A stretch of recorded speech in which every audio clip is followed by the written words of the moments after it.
high. We have about 80,000 people in our pool that are active applicants right now. Wow. They're going to need to go through a lot of things to get to Israel as people travel in the pandemic, but I'm sure there's going to be a lot of people coming in. And after a year of not having anyone here, we usually have nearly 50,000 people every year, so it's gonna be a big hype.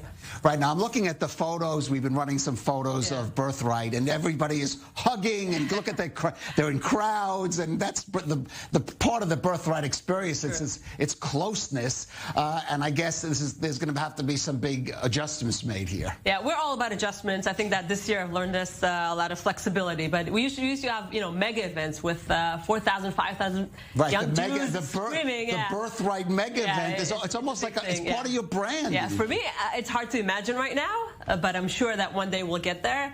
At this point, we're very careful of what we're doing. We cut the groups to 20 on our own, and we're going to keep it small. We're going to have vaccinated people, recovered people. They're going to go through tests in order to come into Israel.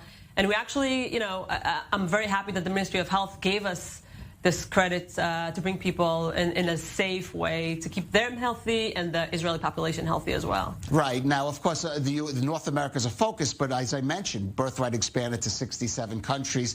How is it handling? Some of these countries are still in, complicated situations with the coronavirus. We're definitely launching U.S. only. So it's U.S. only at this stage. U.S. only. We want to really focus on places with a large population of vaccinated people. So that's U.S. for now. We're going to start off. We have all the documentations. We know how to do it. And then we're going to expand. I have a group waiting of doctors from France and Germany who want to come in. We have a lot of other countries waiting.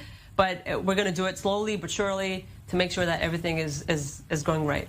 Right. Now, you said that there's a demand, maybe a pent-up demand, but on the other hand, some of these are younger people. You might have to deal with parents and assurances. I mean, what kind of assurances are you giving, for example, the families, certainly some of the younger participants that might be coming? So Birthright Israel is 18 plus, so they are adults. We are dealing with parents, I can tell you that. I should say families or... Right. So, I mean, first of all, Birthright Israel has an impeccable history. So we've brought people over the past 20 years through intifadas, through wars, through security situations with really zero situations. So I think people trust the brand, which is very important. Other than that, we're going to take the majority of the flights are going to be direct flights.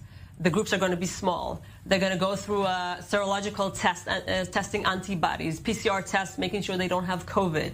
We're going to go work by the standards of the Ministry of Health. We work very closely with them on a daily basis, and we're ready to make any adjustments needed at any time. So I feel confident. Right. One byproduct of Birthright, I think, is that many of these young people end up coming to Israel. Now they're coming to a country that's really been another achievement to highlight to these Birthright visitors is the way it's dealt with the pandemic. Is that going to be incorporated in any way? Of course. Well, I mean, we're proud of Israel. We're big Zionists, and we want to make sure that every aspect of the success of Israel, and I think this is a real success. The fact that Israel is now open, the majority of the population is vaccinated. I think it's one of the best countries to open tourism altogether, and I think that we're very happy to be the first ones. Birthright Israel has contributed $1.8 billion to the Israeli economy. So I think bringing small groups that we know where they are at any time and can really, really control this is just the best way to open the tourism in Israel. I have to say, Israelis can be a little cynical.